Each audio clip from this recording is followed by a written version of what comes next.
It's that time again you've been waiting for. That's right. The top 10 games of 2020 from NintenDomain. 2020 was a total crapshoot, and if you were lucky you got to spend most of it at home playing video games instead of being out in the world risking your life. But at least we had a lot of games to play, and there were also a lot of re-releases. For this top 10 this year, I'd like to focus more on games that were a new experience for me, and not the ones that I've played before, even though I thoroughly enjoyed them. These are the top 10 games of 2020 that I enjoyed the most. Let's do it now.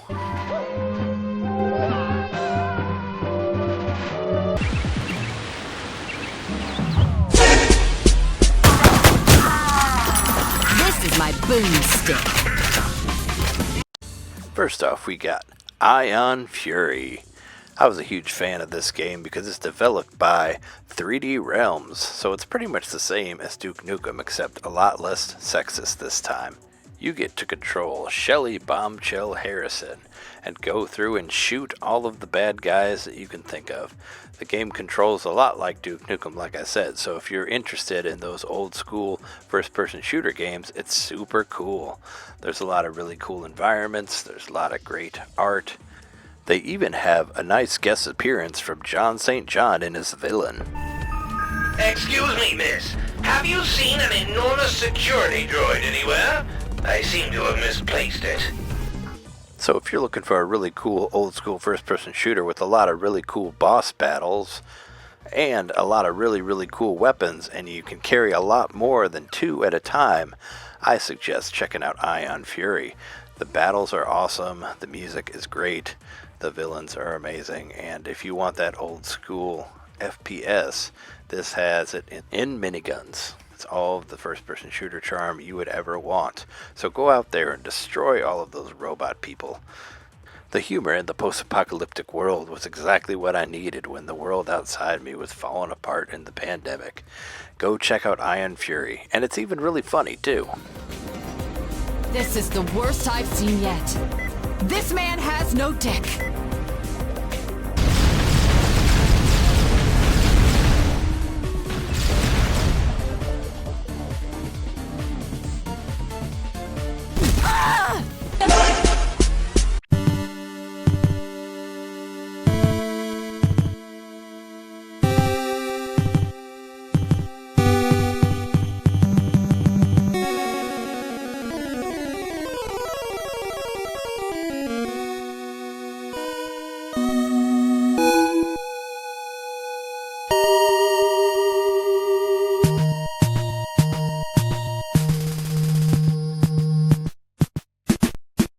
Coming in at number 9, it's the original Fire Emblem Shadow Dragon and the Blade of Light. That is the game from Famicom that never released here back from 1990. You want to find out where your boy Marth came from Super Smash Bros. Melee? This game has it for you. It's finally been localized and translated and all that fun stuff. And yeah, you get to play with the man himself, Marth. There he is right there, wrecking his guys. Yeah, this is the original Fire Emblem. All of the original classes are there. You got your mages, you got your bishops, you got your generals, you got your lords. They are all there, and the game is there in its original 8-bit beauty for you. You got all these beautiful sprites, you got all this beautiful animation, and they've added a lot of stuff in this. Now they've added to where you can make the movement go faster, you can turn back the turns if you need to, you can also save state whenever you want to. So what was originally a very difficult game that wasn't released here, now it's much easier to play. And it's great, and it's so cheap. It's only like $6, and I love Fire Emblem, especially the original ones, and I love one where you can just save state through the whole thing. You might need a guide though to figure out where all the extra guys are, because you do have to walk up and talk to them just like you did in the old Fire Emblems, but I really love that. Seriously, go check out this game, it's really good. If you're a huge fan of Fire Emblem Three Houses and you want to know where it all came from, go back to Fire Emblem Shadow Dragon and the Blade of Light, and you can see all of the original fights just like this one. It's a lot of fun and I really enjoy it. Make sure and check it out on your Nintendo Switch. Coming in right here at number 9.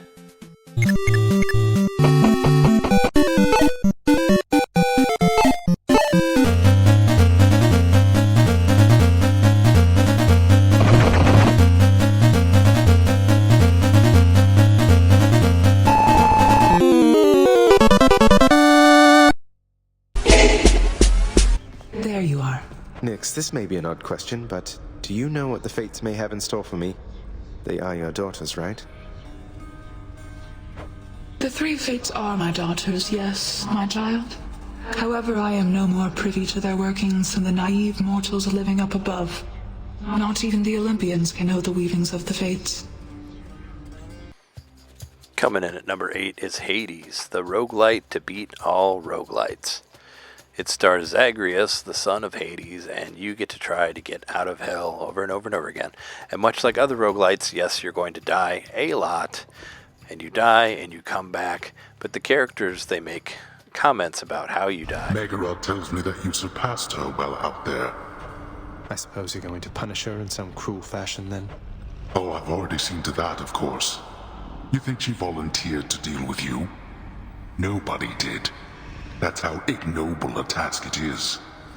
And then you play some more, and you get to meet some of the Greek gods. You get to get abilities from them, where each of your runs will be different. You get to talk to your father, you get to do upgrades, and you add more as you go. Just keep going through the hell trying to get out. And the story is interesting because it goes through all of the different Greek gods, and they have different relationships with you, and you can give them things that will help you unlock new things, and you'll die again, of course, and come back to life, and eventually you'll get to fight Furies. You'll get to upgrade your weapons, and you'll get to carry other things with you that will help you extend your life. It's just like any other roguelike, but it seems much more interesting because you have all of these characters to talk to, and no amount of dialogue is ever repeated, and you hope to get your way through hell. Oh, you again. And there you are again. Lord Hades ought to lock you up rather than let you run amok in his domain like this. I'm sure he'd welcome all this feedback from you, Meg. Or maybe you're just pining for my father's job.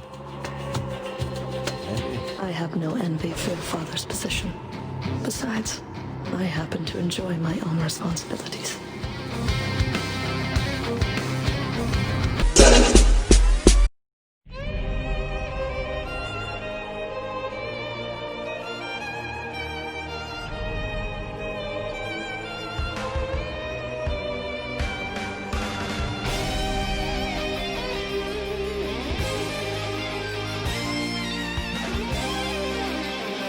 Once I saw that Ys Origin was coming to Nintendo Switch, I knew it was going to be in my top 10 list somewhere.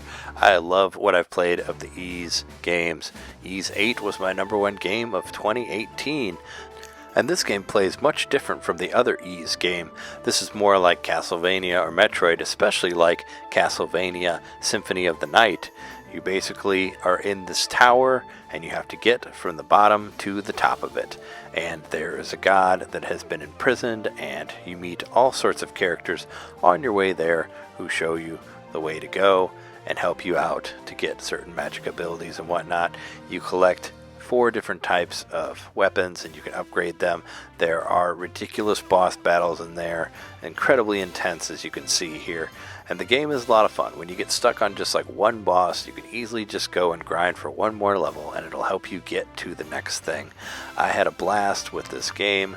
I enjoyed the art of the characters, and of course, since it's a Falcom game, the music is incredible as per usual.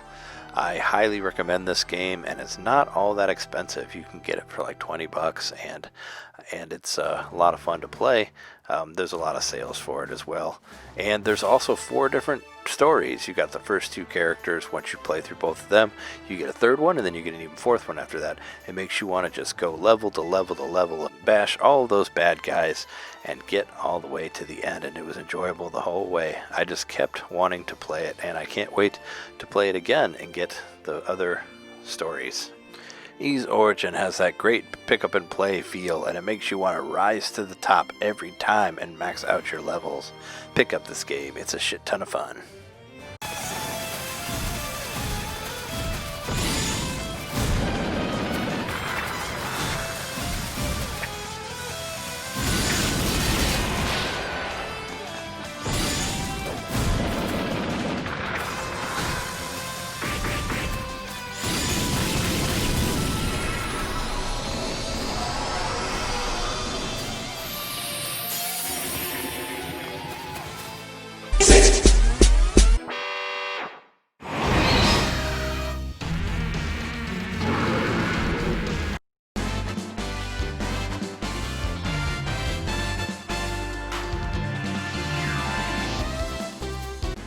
Coming in at number 6 is Billion Road. During the pandemic, my wife and I were stuck at home for most of the time, and what we needed was a really good multiplayer game.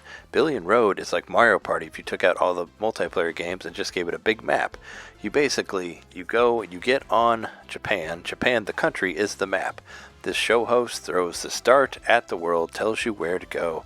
You have to take your characters and you have to get to this checkpoint as quickly as you can by rolling the dice. The game takes place in month increments, and each turn is a month.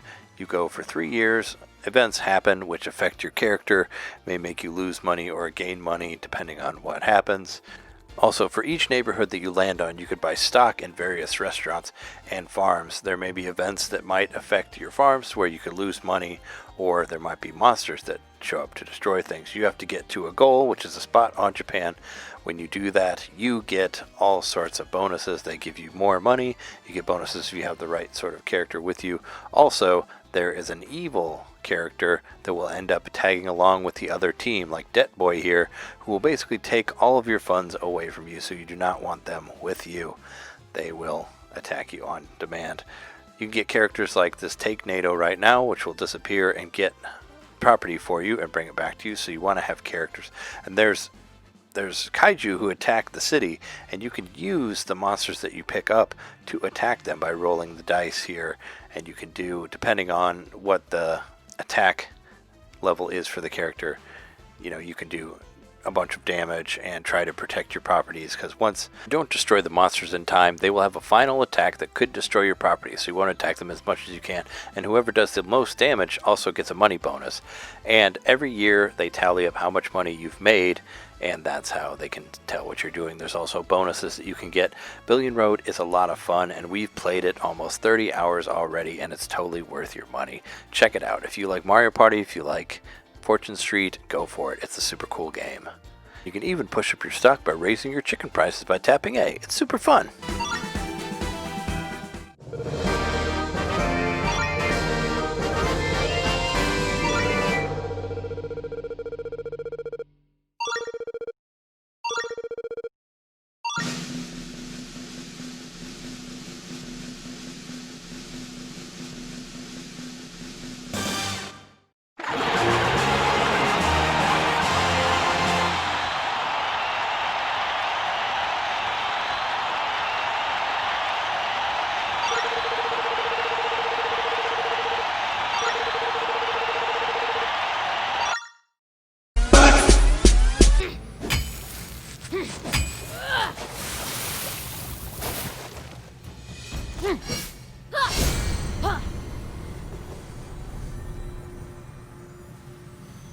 Coming in at number 5 is Immortals Phoenix Rising.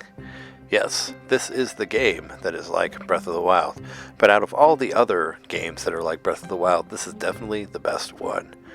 It's a lot of fun to traverse over this big giant open world, and flying is super cool. Lots and lots of fun.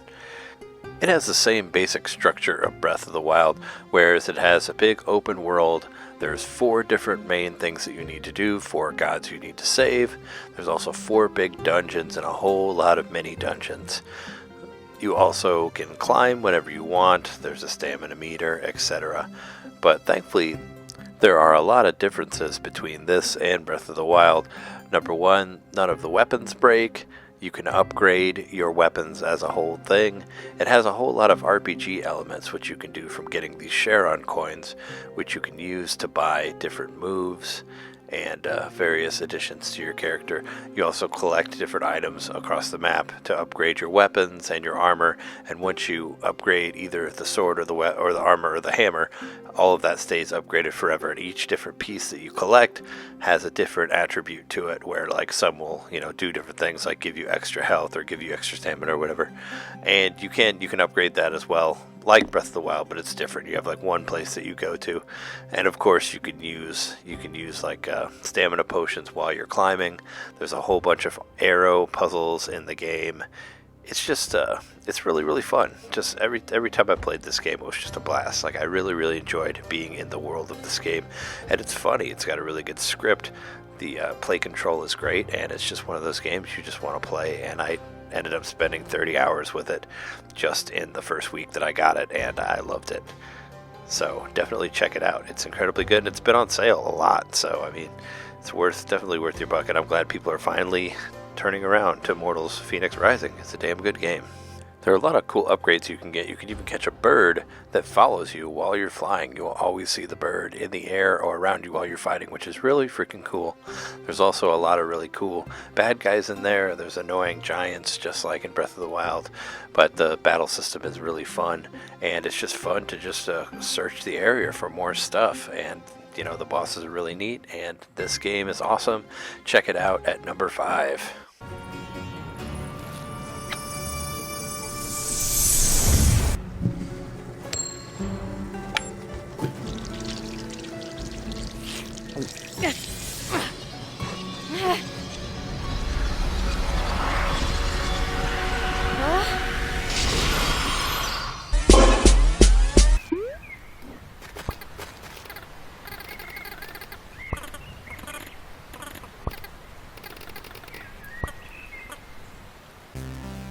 Coming in at number 4 is A Short Hike.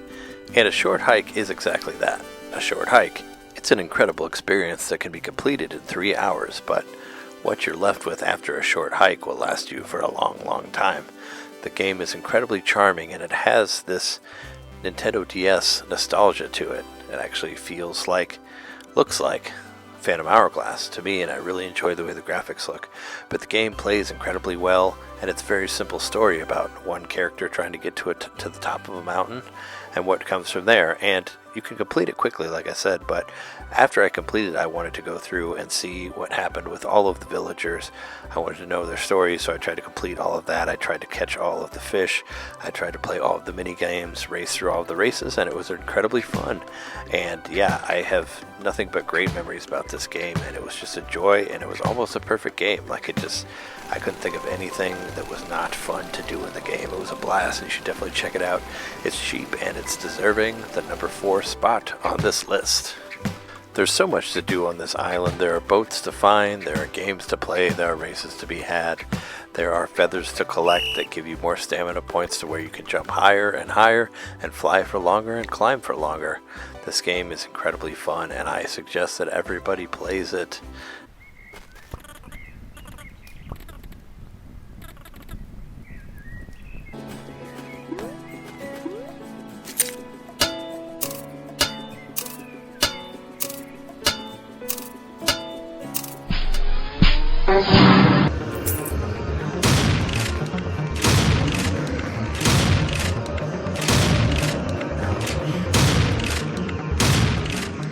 Coming in at number 3 is Project Warlock.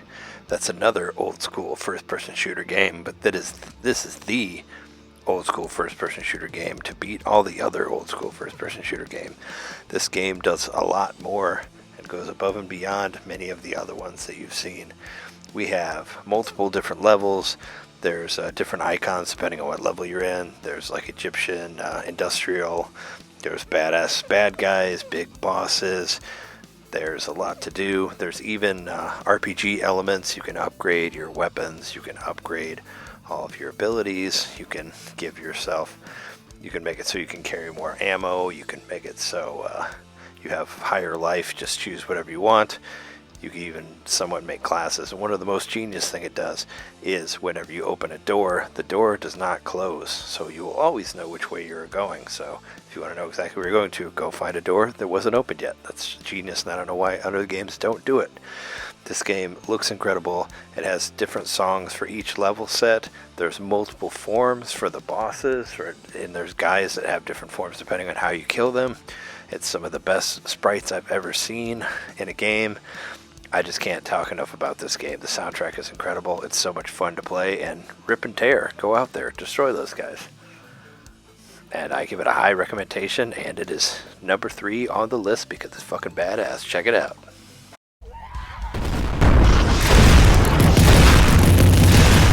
Oh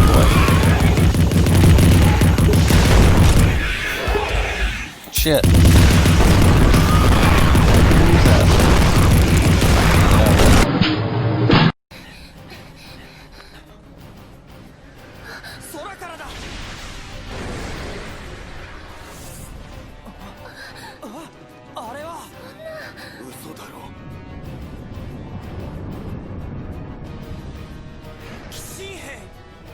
Coming in at number 2 is Xenoblade Chronicles Definitive Edition.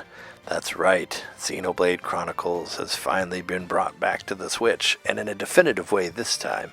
Now they've made all the submissions a lot easier to get to, so you'll be doing all those submissions and getting that extra experience that you need, and the battle system is still intact and it's better than ever.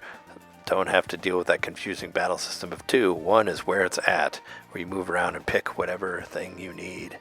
The submissions are much easier now. You can just go and talk to everyone who has an exclamation above their head, and there will be exclamation points that appear on the map as well as you're going. So you could just talk to some people and go and do your next main mission and pick up submissions on the way there. It makes it work out so much better. And you will spend a lot of time with this game. I clocked in about 120 hours, and the levels are incredibly huge. It's just, the environments are a delight to look at. You have the two titans fighting each other. You get to go from one spot to another. You earn experience points for discovering different locations as you get there. And it's just, everything looks gorgeous. If you're into RPGs with giant areas to walk around, well, Xenoblade has all of the giant areas. You will explore everything there is to explore on both of the titans, and it is incredibly awesome. And it'll show you on the map which part of the titan you are on when you get there, and it's so cool. I just had a lot of fun just looking at the beautiful environments, going from one area to another, to another, to another. Like, look at the lightning in the background here, showing off the body of the Mechanis as it just strikes in the background. It's all incredibly dramatic. As you walk through the inside of this titan, and you can see all the red blood cells move around. Everything looks incredibly cool, and if you enjoy RPGs that just have vistas at every turn, this game is for you. And I really enjoyed the crap out of it. It's my almost most played game. And then of course you even get to go to more exciting wonders as the game goes through, and it's incredibly cinematic.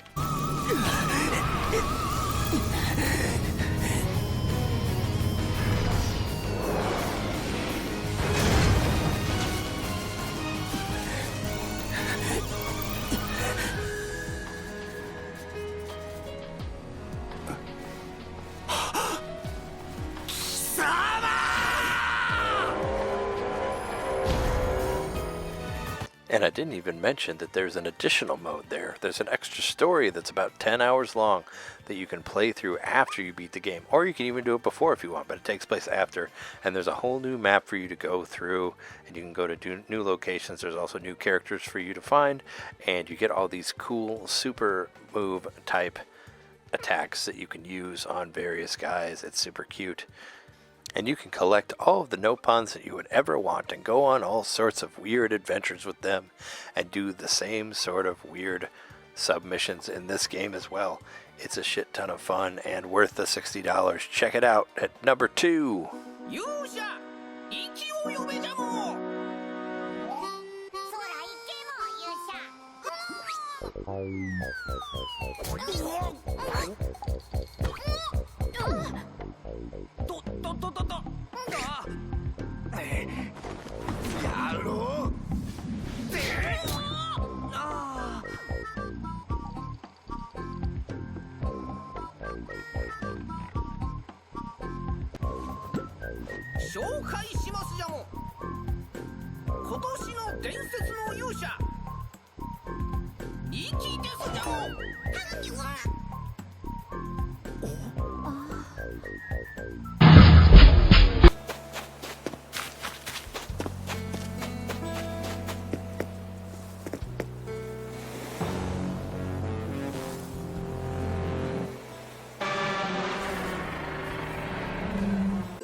Coming in at number 1 is the one and only Animal Crossing New Horizons.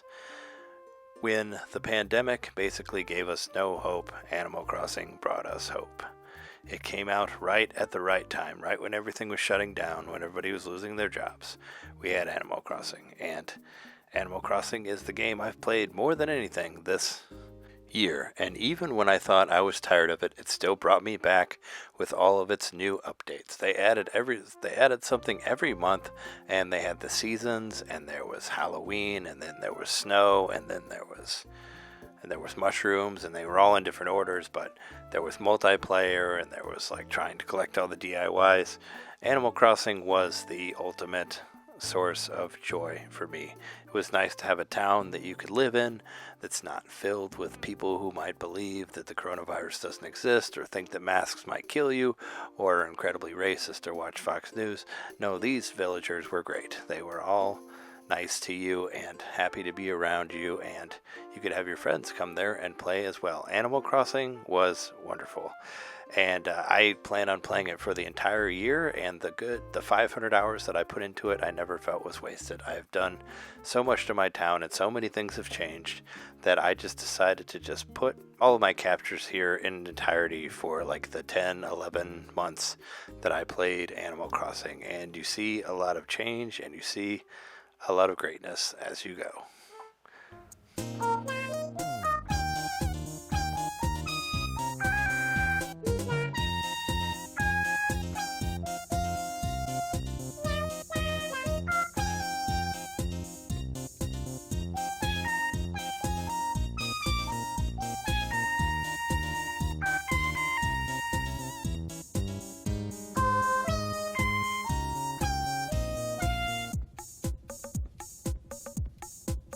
Animal Crossing was truly the game that we needed in the time of the pandemic.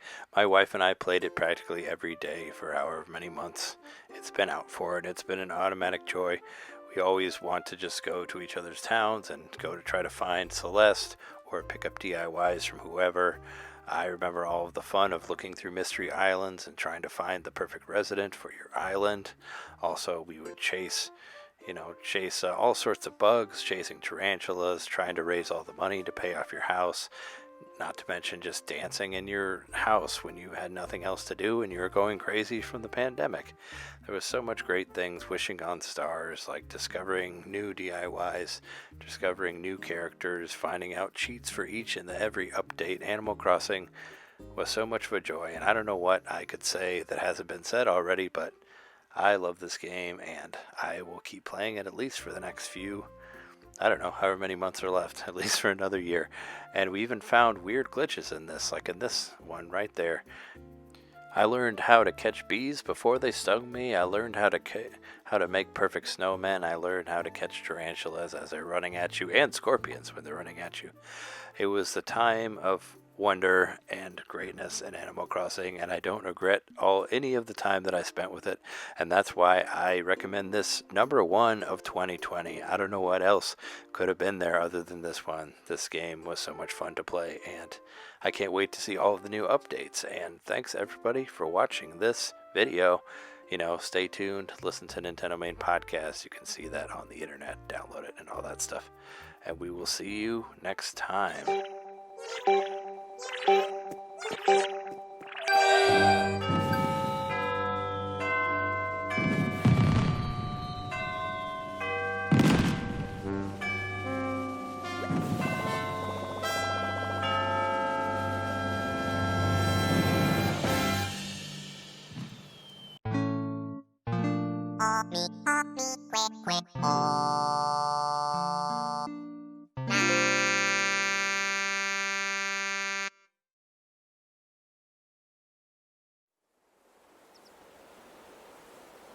단주 선수 메리란드 가수 유르르